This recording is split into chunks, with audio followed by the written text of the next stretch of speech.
Et merci d'être là avec moi aujourd'hui. Merci d'avoir accepté cette invitation.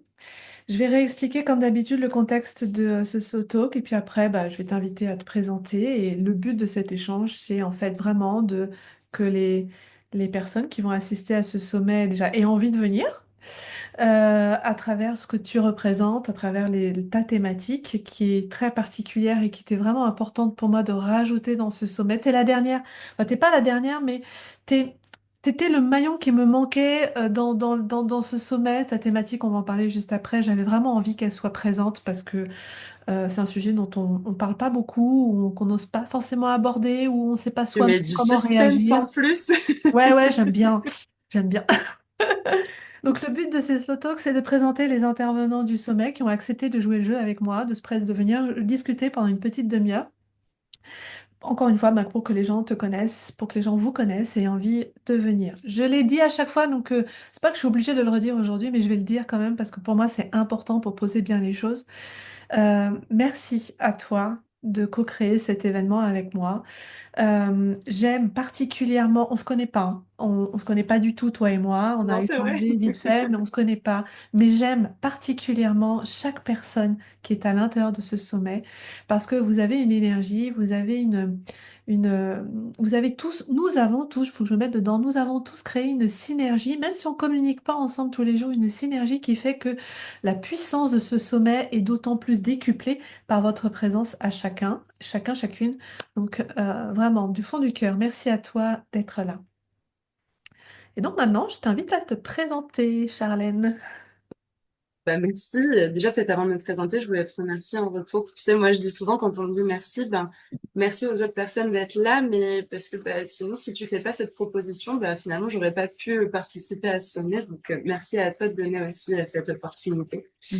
Et du coup, bonjour à tous et à toutes. Et pour me présenter, donc, je m'appelle Charlène, j'ai 31 ans, j'habite sur la métropole lilloise, tout là-haut dans les Hauts-de-France, dans le Nord. Et du coup, tu as fait un merveilleux teasing sur le grand sujet qui est le mien, puisque je suis accompagnante des deuils. Si je le dis en une phrase, même si c'est bien plus long que ça, mais en fait, je parle de la mort et des deuils au quotidien, tous les jours. C'est sujet dont on ne veut pas parler, comme tu l'as dit très justement, et qui, moi, me tiennent à cœur. On va certainement peut-être expliquer pourquoi. Mais il est peut-être important de dire comment je vois la notion du deuil, parce que j'ai dit accompagnante des deuils et non pas accompagnante du deuil. Et c'est volontaire, c'est pas juste une erreur, c'est simplement que on l'associe la plupart du temps au décès physique d'un proche, même d'un être vivant pour y inclure nos petits animaux de compagnie. Mais pour moi, il y a aussi toutes les morts symboliques de nos vies. Tout ce qui va être de l'ordre des changements, c'est-à-dire des licenciements, par exemple, des démissions à titre professionnel, même si c'est volontaire. Tout ce qui va être de l'ordre des séparations amoureuses, amicales, familiales, les déménagements, les maladies, les accidents. Si je prends un peu plus ce côté de la femme, ou même de manière générale des humains, j'allais dire déjà dans un premier temps, le fait de vieillir, c'est aussi un deuil. La ménopause chez la femme, il y a une forme de deuil qui est derrière. Et je pourrais continuer ma liste comme ça, mais c'est vraiment pour partager la vision qui est la mienne du deuil et ce qui peut ne pas résonner. Mais en tout cas, c'est comme ça que moi, j'ai à cœur de pouvoir l'aborder. 31 ans, parler de deuil, c'est pas un peu jeune? Qu'est-ce qui fait que tu es arrivé, alors j'englobe plusieurs questions en une, Ouais, qu'est-ce qui vas-y. fait que tu arrives à parler du deuil aujourd'hui et à en faire ta spécialité dans ton accompagnement? Est-ce que c'est un peu jeune ou pas? Je sais pas, j'ai envie de te poser la question dans l'autre sens, de dire, est-ce qu'on n'en parle pas trop tard dans nos sociétés? Tu sais, on attend Ouais. d'être sur un âge plutôt âgé ou un âge plutôt avancé ou un âge de fin de vie. Moi, j'ai envie de prôner le fait que je suis bien vivante, hein. Parfois, je dis vraiment, c'est pas une mort vivante qui est en face de vous. Je suis bien en chair et en os. Et parler de la mort, ça n'a jamais tué personne. Mais par contre, ne pas en parler peut amener aussi d'autres choses. Ça, c'est peut-être pour la première partie de ta réponse. Et du coup, ce qui m'a amené à ça, il y a un mélange de vie perso et de vie pro, comme très souvent, je trouve, dans l'entrepreneuriat. Initialement, je suis partie faire une licence de psychologie. Donc, ce côté comprendre l'être humain, c'est quelque chose qui m'a toujours Fascinée. Vraiment, j'ai pas d'autres termes de comprendre pourquoi on est tous fait pareil en termes de corps, mais puis voilà, on a tous le même cerveau, mais en soi, tout le monde fonctionne différemment. C'est un truc, ça m'a toujours fasciné. Et la vie faisant, j'ai beaucoup bougé, j'ai pas mal vagabondé, j'ai vécu en fourgon aménagé, voilà, pour un petit peu le côté perso de ma vie aussi, et qui fait un peu l'identité de la personne que je suis. Et en 2019, mon papa a décidé de s'envoler. Il a mis fin à ses jours, avec notamment des thématiques d'alcool. Un alcool qui était à la base plutôt festif, et puis qui est devenu un alcool bâton, qui n'était pas celui qui était le meilleur finalement, puisqu'on peut mettre plein de pansements, mais l'alcool n'est pas le plus beau des pansements, en tout cas dans mon expérience ou dans ce qu'on peut voir la plupart du temps. Et en fait, je me suis rendu compte que quand lui est mort, bah, ça m'a mis face à ma propre mort. Donc à cette époque-là, je vivais en camion. Et en fait, j'avais ce truc j'adorais cette vie-là, mais je construisais rien parce que Mhm. tout changeait tout le temps. Tout était tout le temps en train de bouger. J'étais saisonnière, donc il y avait rien de stable, il y avait rien de construit. Et c'est là où je me suis dit, mais si moi je dois mourir demain, et donc j'en avais 25, euh, ben fais chier, j'ai rien laissé, tu vois, j'ai pas mis ma petite pierre à l'édifice. J'ai kiffé ma vie de manière un peu égoïste, mais je l'ai pas partagé vraiment ce côté altruiste. Et du coup, ça m'a mis dans la démarche de l'entrepreneuriat. J'ai initialement créé une entreprise de bijouterie. Je me suis cassé la figure, pas financièrement, mais dans les idéaux que j'avais par rapport à ça, et qui n'était pas du tout ma voie. Et en fait, ben, chemin faisant, j'ai traversé mon deuil et mon deuil m'a fait en retour d'une certaine manière. Et en fait, je me suis rendu compte que c'était ces sujets-là que j'avais envie d'aborder, que j'avais une facilité à en parler. Parfois, je dis que voilà, je me suis découvert un peu ce talent, ce don. C'est pas le talent et le don le plus commun, c'est vraiment pas celui que tu vois, tu m'aurais connu il y a 6 ans. On pourrait dire, mais non, jamais je vais parler de la mort et des deuils et puis faire un podcast et tout. Non, vraiment pas du tout. Et pourtant, je ne me vois pas faire autre chose aujourd'hui, tu vois. Et peut-être pour compléter juste cette réponse, c'est que le mot mort, il fait peur. Le mot deuil, il fait peur aussi. Mais en réalité, pour moi, quand on parle de la mort ou du deuil, on parle de la vie, on parle de l'amour. Et c'est les deux faces d'une seule et même pièce. Et donc pour ça, bah, je pense qu'il n'y a pas d'âge en réalité. Comment, bon, on l'a dit, c'est pas le deuil, la mort, c'est pas des mots qui sont faciles déjà à prononcer, à vivre forcément non plus.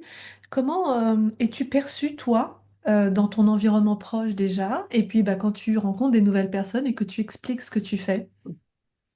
À la fameuse question que j'adore.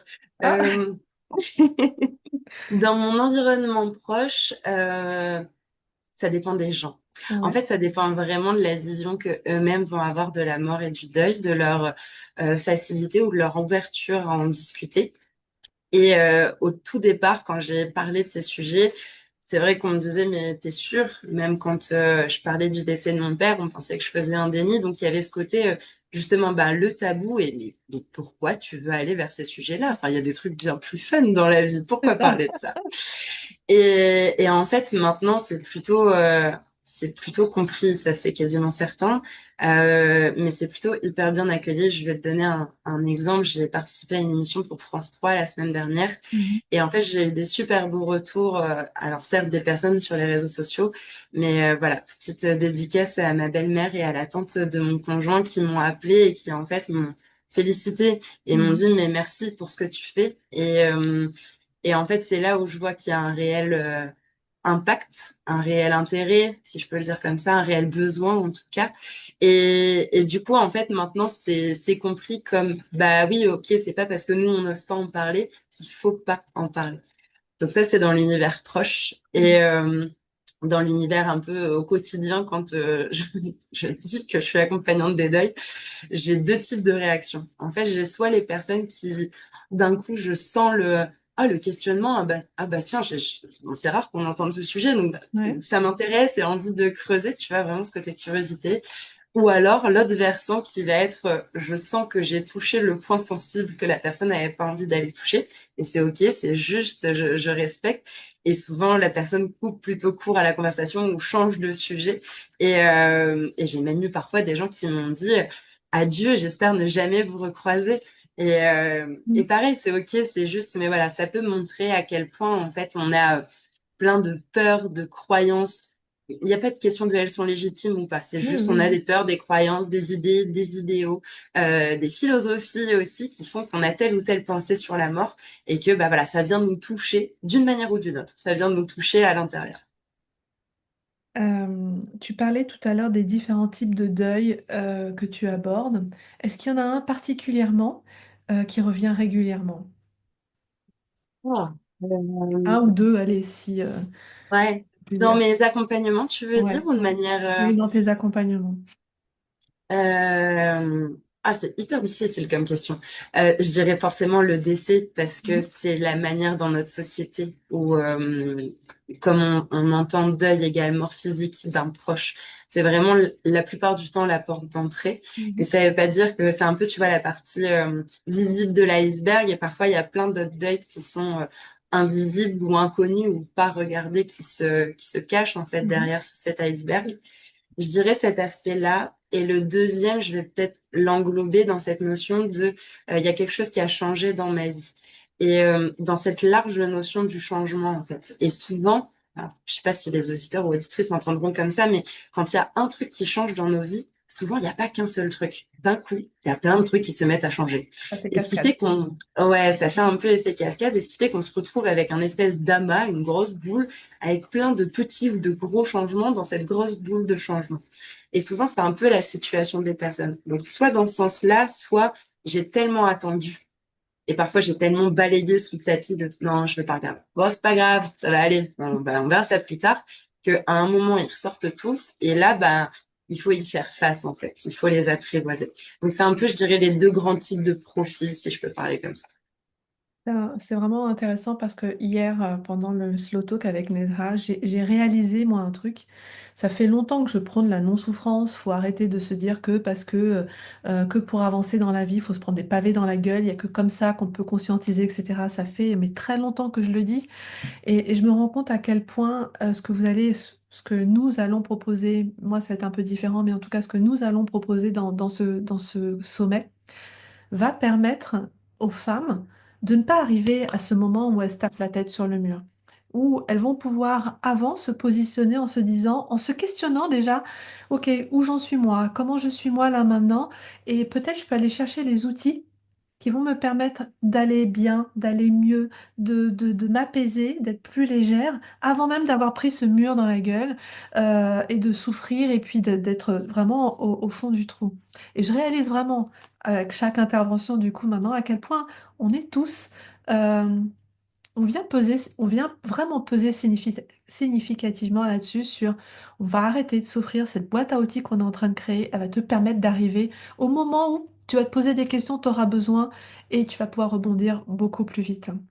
Carrément. Mais si tu me permets juste de rebondir Oui, sur ce que tu viens de dire, je bien trouve ça sûr. hyper intéressant. C'est que souvent, on pense que ce sujet-là, il faut l'aborder quand il y a un deuil. Mm, Alors oui, quand il y a un deuil, ben, c'est un peu mis sur notre chemin, donc c'est mm, plus visible, comme quand tu dis, comme quand il y a de la souffrance, ben, c'est plus visible, il faut y faire face, l'apprivoiser, la traverser, l'accepter, consentir à celle-ci, qu'importe, mais voilà, en tout cas, avancer avec elle.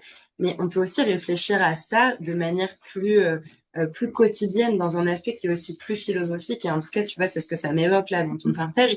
Moi, je dis souvent, la finitude, elle est quotidienne. Cet instant au slottle, quand il sera terminé, il sera terminé. Si ouais. même on le refaisait demain, avec exactement les mêmes questions, je ne Mhm. doute pas que j'aurais des réponses qui seraient sensiblement similaires, mais sensiblement différentes aussi. C'est Cette ça. journée du 23 mai, là, elle va se finir 2025, il reviendra jamais. Et Mm, pourtant, on n'est pas là le soir à se dire, oh non, le 23 mai 2025, il est fini, mon Dieu, au secours, ça y est, vivement le 24 mai. Non, c'est non. tout.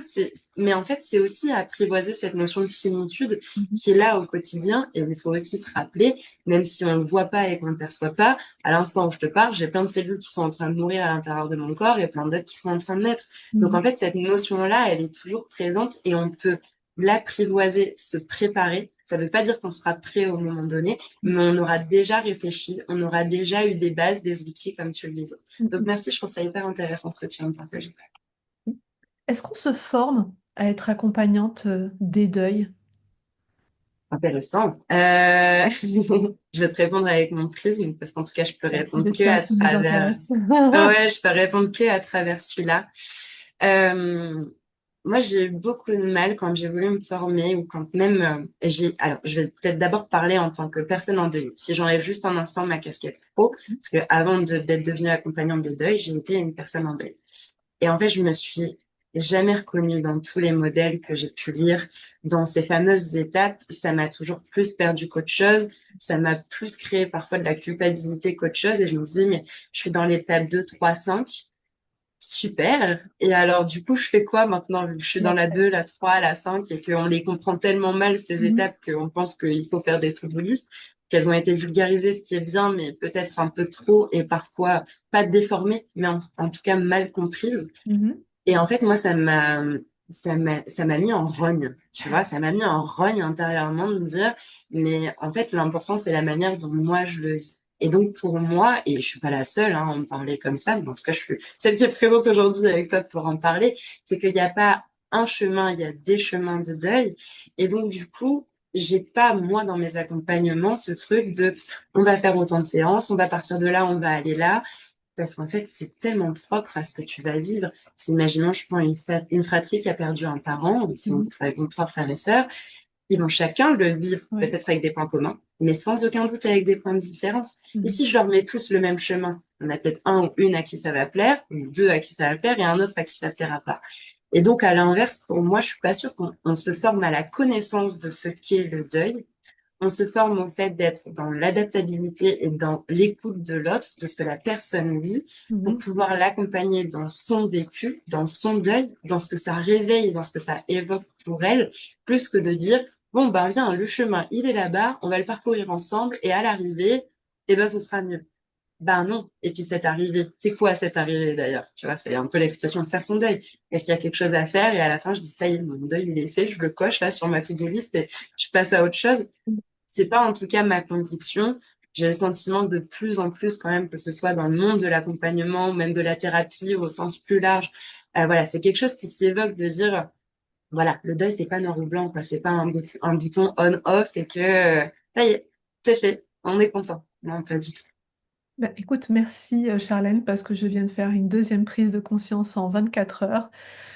C'est que et j'étais en train de réfléchir en même temps que tu parlais, et c'est de connecter toutes les personnes qui vont intervenir dans le sommet.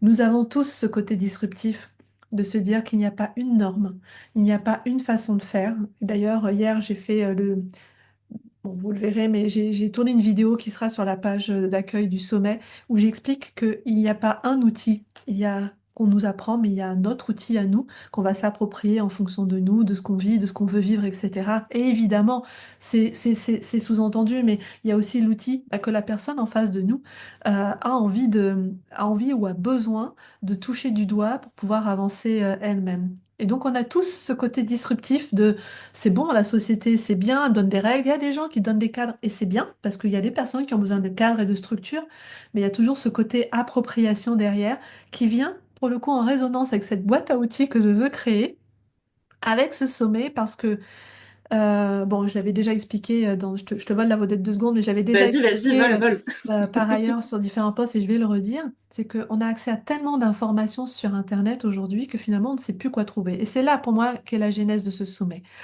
Et même une fois qu'on a testé un truc, on se le met de côté, puis la fois d'après, on a un problème à solutionner, on va rechercher une autre solution.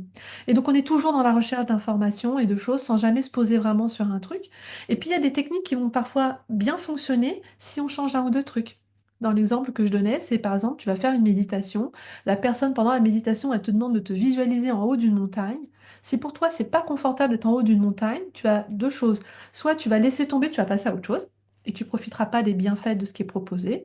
Soit tu vas rester dans ton inconfort pendant, allez, 20 minutes, un quart d'heure, nanana, en haut de la montagne. Alors que si tu t'étais imaginé dans un endroit qui te plaît, la mer, le désert, j'en sais rien, tu aurais pu profiter pleinement du truc.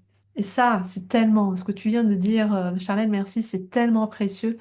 Et pour le coup, on porte tous ça dans ce sommet. Ouais, Une autre approche, une autre façon de voir qui nous est propre, pas un cadre dans une boîte que tout le monde fait de la même façon.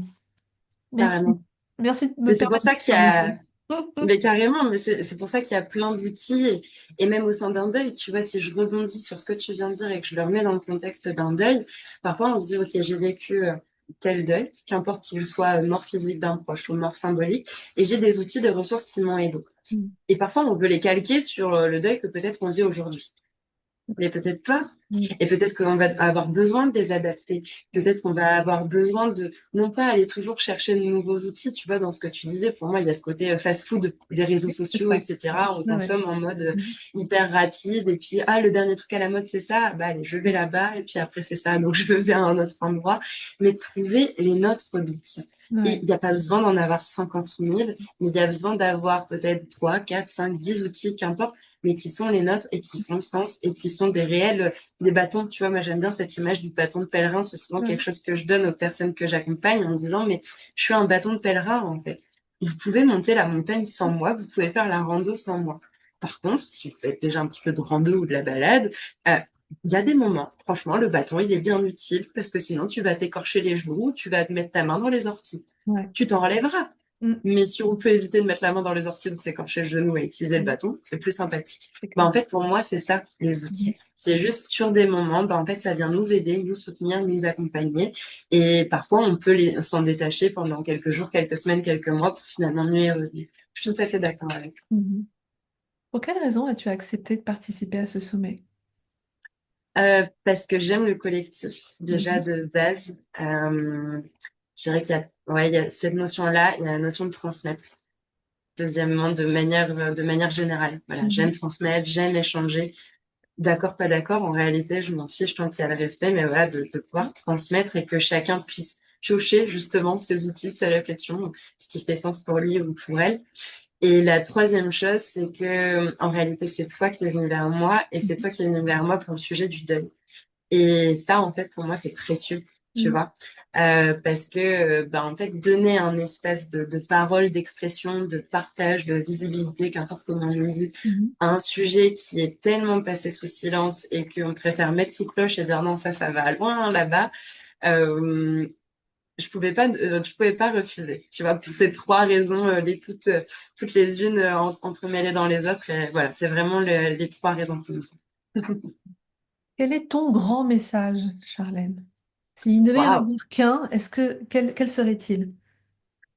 Quel serait-il?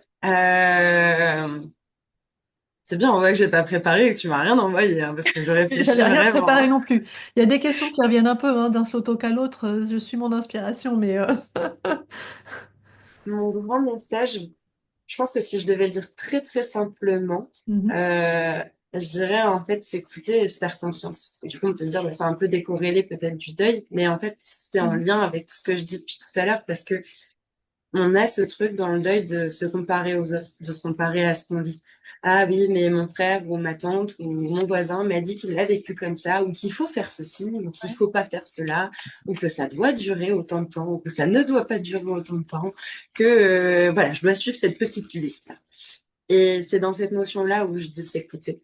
S'écouter parce que si mon deuil il est plus rapide qu'un autre ou plus long qu'un autre, si mon deuil il dure 6 mois, 1 an, 3 ans, 10 ans, 20 ans, 50 ans, ben en fait c'est propre à moi et il y a Mhm. personne qui est dans mon cœur, il y a personne qui est dans mon corps et il y a personne qui est dans ma tête. Et je préciserai juste que s'écouter, ok, mais il y a s'écouter pour venir prendre conscience de certaines choses, les apaiser et les libérer, et s'écouter pour pleurer sur son sort. Et c'est là où je mettrais juste la nuance, en fait. Mhm. Parfois, on a besoin de pleurer sur son sort. On a tous besoin de ça à certains moments de nos vies, mais il y a important aussi voilà, de s'accompagner soi-même, s'écouter et se faire confiance sur le chemin, notamment dans le thé. Euh, alors, j'étais en train de regarder les. Merci, c'est très beau ce que tu viens de dire et ça résonne vraiment beaucoup avec ce que moi je pense, ce que je véhicule et ce que je partage aussi. Je suis en train de regarder les commentaires, Valérie, j'ai pas compris ce que tu as écrit. Euh, bon, peut-être si tu peux. Valérie a écrit Drin 2, mais je ne sais pas pourquoi. Elle a écrit Drin 2. Donc si tu peux juste préciser pourquoi tu as mis ça, mais sinon c'est pas très grave. Euh, Ah, bon, bah, du coup, elle a enlevé son commentaire. Peut-être qu'elle s'est rendue compte que c'était pas très clair. Est-ce que tu as envie de rajouter un mot de la fin? Est-ce qu'il y a un message que tu as envie de faire passer avant que, sachant que ce que tu as dit était aussi très beau et que ça pouvait très bien faire une conclusion? Là, je dirais en conclusion, c'est quelque chose enfin, pas que je partage forcément en conclusion, mais c'est un message que je véhicule souvent aussi et qui était un peu caché derrière cette grande notion de s'écouter aussi et de se faire confiance.